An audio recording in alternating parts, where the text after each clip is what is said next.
کیا ہمارے سونے سے آپ کی جان بچ جائے گی؟ علی نے کہا تاریخ میں لکھنا چاہتا تھا اور قیامت تک کے لیے رقم کرنا چاہتا تھا، زمانے کو بتانا چاہتا تھا کہ ہجرت والی رات مصطفیٰ کی جان سونے والے نے بچائی تھی، رونے والے نے نہیں بچائی۔ میرے محترم سامعین، علی سو گئے، آیت نازل ہو گئی، وَمِنَ النَّاسِ مَن يَشْرِي نَفْسَهُ ابْتِغَاءَ مَرْضَاتِ اللَّهِ۔ رسول تیرے ایک بستر پہ ایک سونے والے نے ایک نفس بیچ کے میری ساری مرضیاں خرید لیا۔ سویا کون؟ میرا مولا علی۔ دیا کیا؟ نفس۔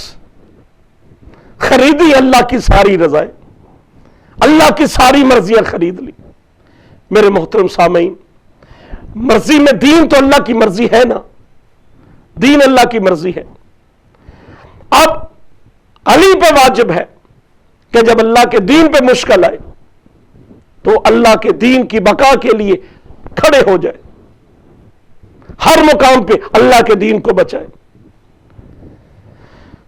تاریخ عالم گواہ ہے کہ اللہ کے دین پہ جب بھی مشکل بنی ہے تو علی سامنے کھڑے ہوئے نظر آئے ہیں۔ ہر جنگ میں علی ولی اللہ کھڑے رہے ہیں، ہر جنگ میں اللہ کے دین کو علی نے بچایا ہے۔ اور میں یہ جملہ کہنا چاہتا ہوں، اس کو اپنے سینے میں محفوظ کر لیجئے گا، ہر بندے کو موت آئے گی لیکن علی مولا کو موت کبھی نہیں آ سکتی۔ اس کی دو وجہ ہے، ایک وجہ بیان کرتا ہوں، ہر ایک کو موت آئے گی لیکن میرے مولا علی کو موت نہیں آئے گی۔ بھئی کیوں نہیں موت آئے گی؟ کہ موت ہے نفس کو، جسم کو نہیں، نفس کو موت ہے۔ علی نے تو اپنے نفس بیچ دیا اللہ کی راہ میں، اللہ سے سودا کر لیا۔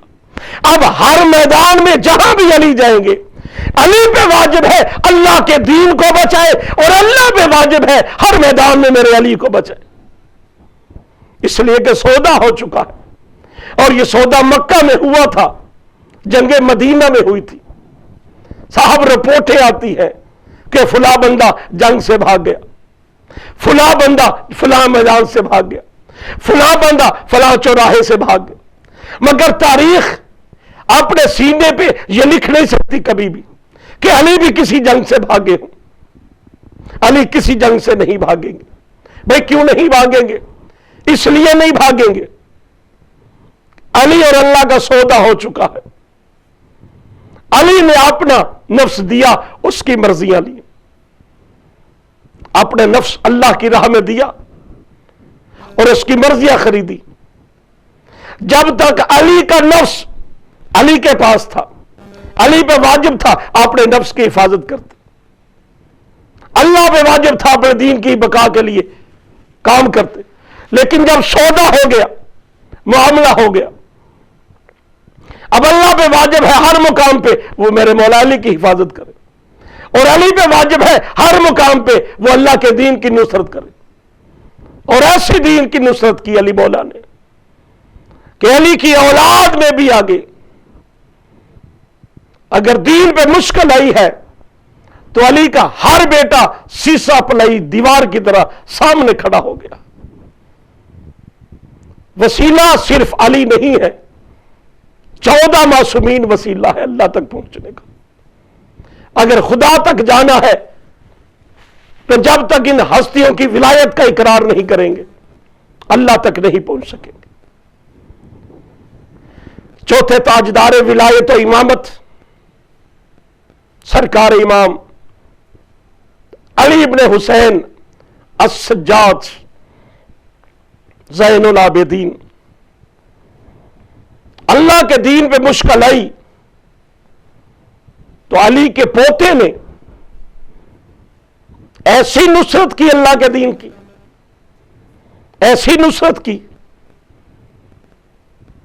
کہ اللہ کے دین کی بقا کے لیے کبھی اس دربار میں گیا، کبھی اس دربار میں، کبھی اس بازار میں، کبھی اس بازار میں۔ صاحبان عزا، تمہیں دین بڑی آرام سے ملا ہے، مسلمانوں کا دین بڑی کسی محنت کوشش کے بعد ملا ہے، اس لیے اہل بیت کی قدر نہیں کی جاتی۔ اہل بیت کی حقیقت کو سمجھا جائے، یہی وہ ہستیاں ہیں کہ جن سے خدا ملتا ہے۔ میرے محترم سامعین، میں چاہتا ہوں اپنے امام علی ابن حسین علیہ الصلوۃ والسلام کی بارگاہ میں ادب کا سجدہ کرتے ہوئے چند لفظ عرض کروں۔ یہ میرے وہ امام ہیں جن کا نام علی ابن حسین ہے، یعنی علی حسین کے بیٹے۔ 15 جمادی الثانی 38 ہجری بروز جمعہ آپ اس ظاہری دنیا میں تشریف لائے، اور 25 محرم 95 ہجری 57 برس کی زندگی میں آپ نے اس دنیا کو خیر بات کہہ کے حقیقی دنیا کی طرف اپنا سفر کر لیا۔ اس 57 برس کی زندگی میں امام علی زین العابدین علیہ الصلوۃ والسلام نے، علی ابن حسین نے 2 سال اپنے دادا علی کی بادشاہی میں وقت گزارا۔ آپ 2 سال کے تھے جب دادا علی دنیا سے تشریف لے گئے۔ اس کے بعد تقریباً 20 سال تک برابر آپ نے بابا حسین ابن علی کی خدمت میں رہے۔ دوستان گرامی، امام زین العابدین علیہ الصلوۃ والسلام اسی لقب سے آپ مشہور ہیں۔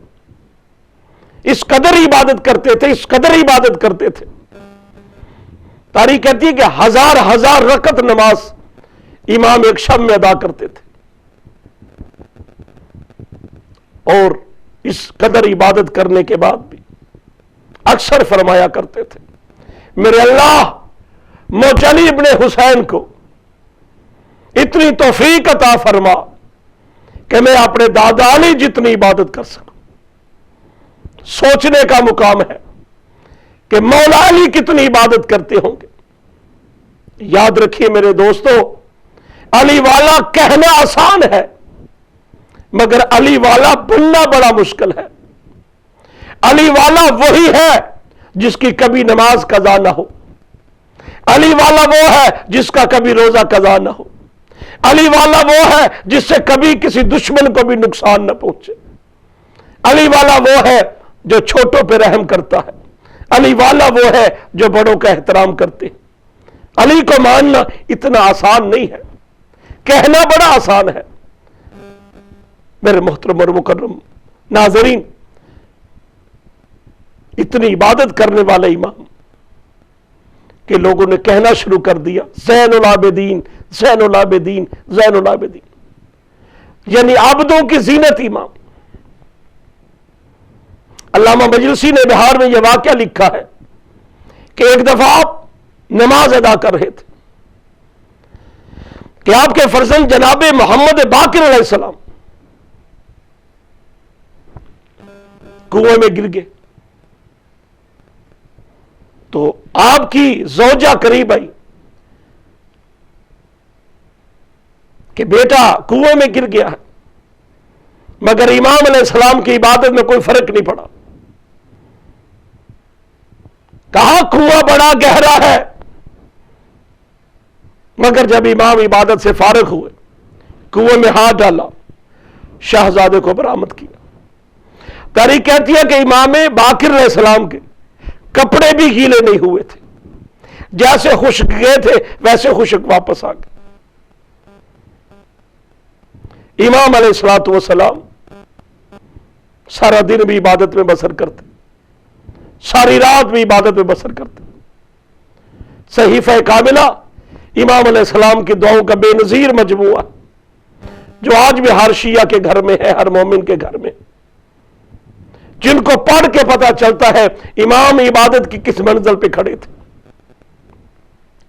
یہ وہی وسیلہ خدا ہے کہ جن کے ذریعے سے ہمیں خدا کی ذات تک رسائی حاصل ہوتی ہے۔ میرے محترم ناظرین، امام زین العابدین علیہ السلام کے حوالے سے ایک واقعہ بڑا مشہور ہے کہ جب آپ وضو کر رہے ہوتے تھے تو آپ کے ہاتھ اور پیر سرد ہو جاتے تھے۔ پوچھنے والوں نے پوچھا مولا ایسی کیفیت کیوں ہے؟ تو فرماتے ہیں اس سوچ میں ہوتا ہوں کہ کس کی بارگاہ میں جا رہا ہوں۔ اللہ اکبر۔ امام زین العابدین اور جناب محمد بن حنفیہ، کچھ لوگوں نے ان کو وقت کا امام کہنا شروع کر دی،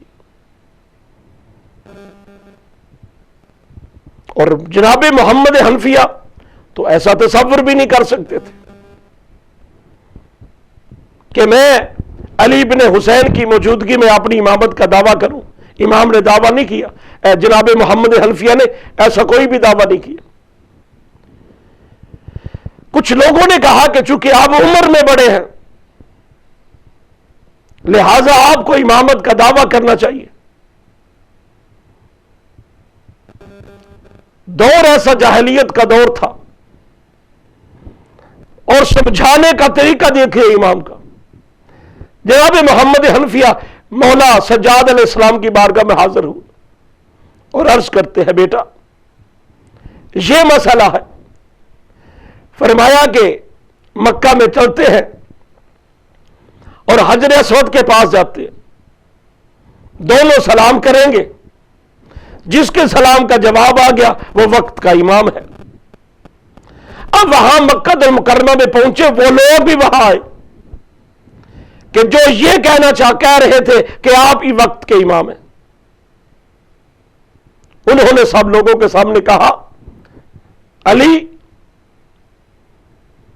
آپ وقت کے امام ہیں،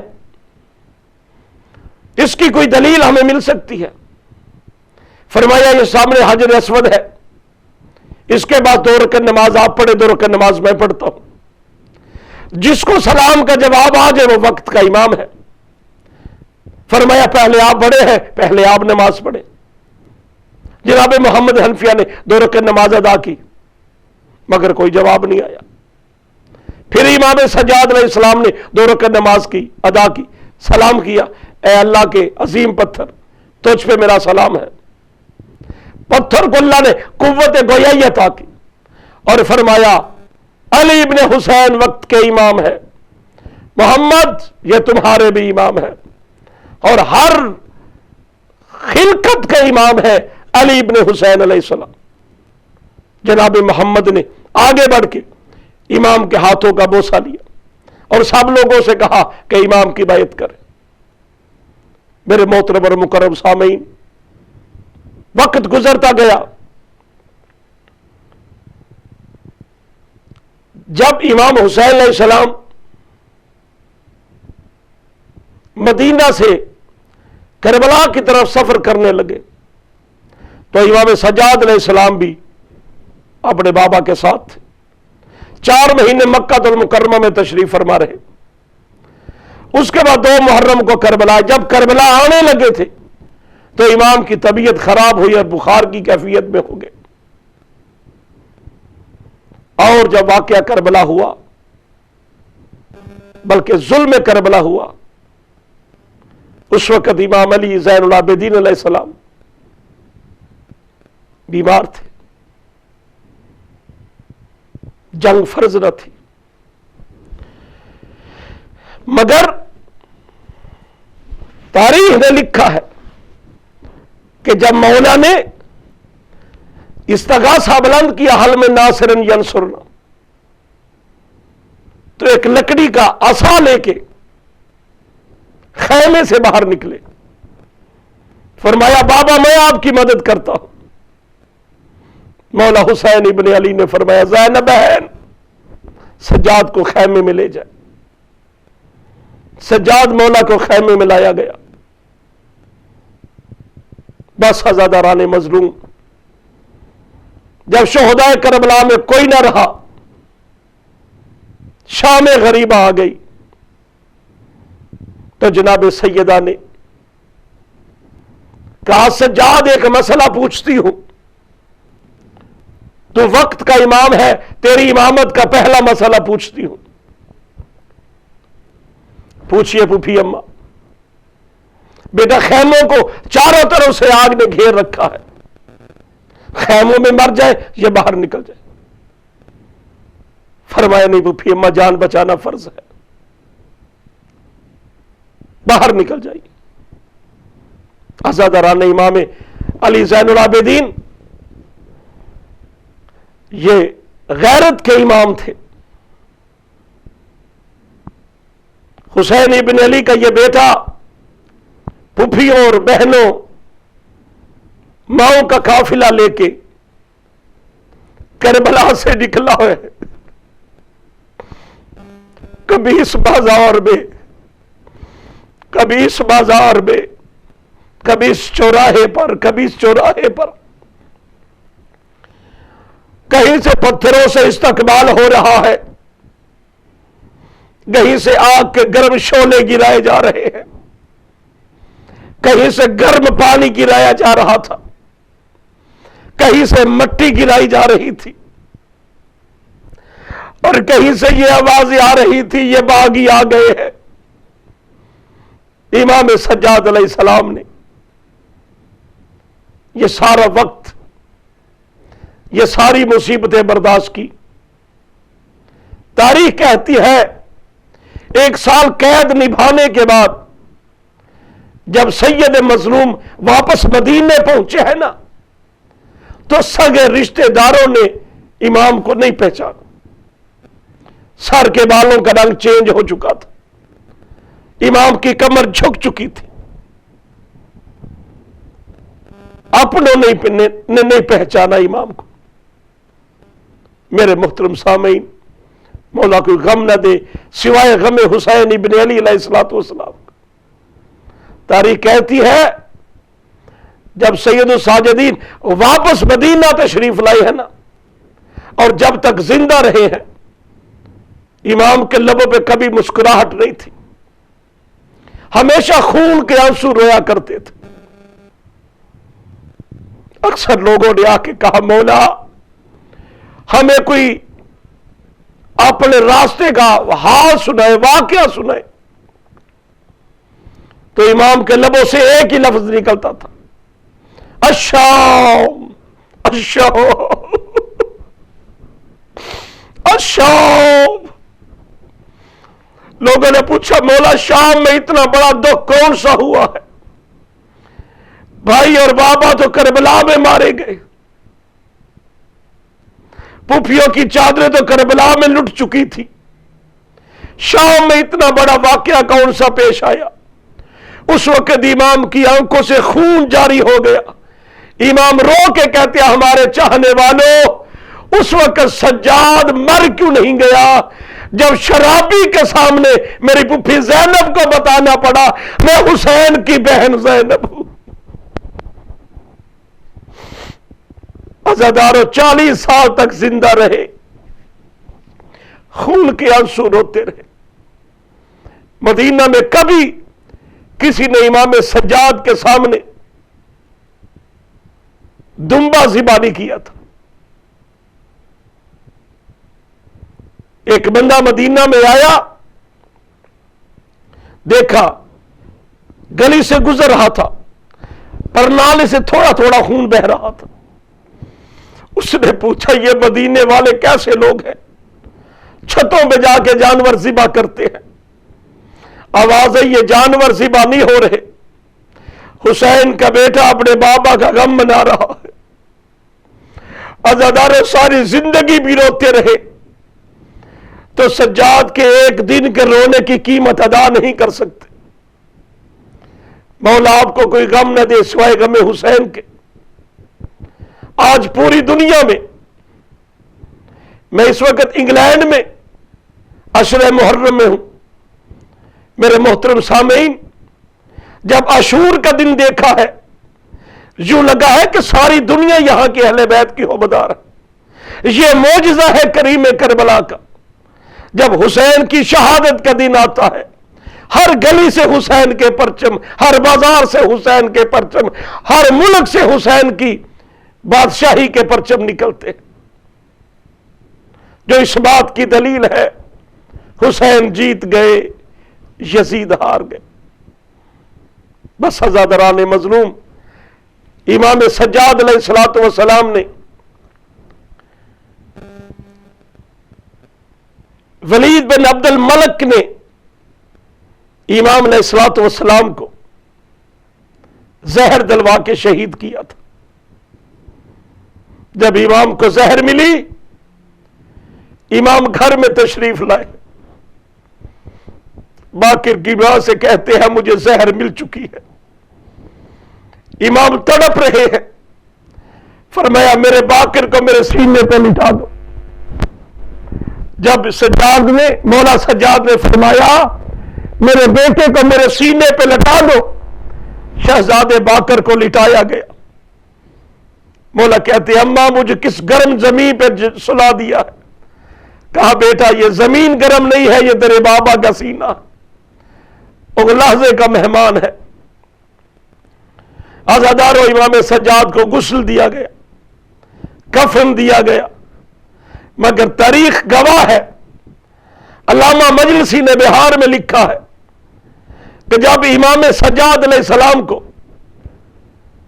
غسل دیا گیا, کفن پہنایا گیا, کفن سے خون برآمد ہو رہا تھا کہ سجاد دنیا سے چلے گئے مگر آنکھوں سے خون جاری ہونا نہ رک سکا.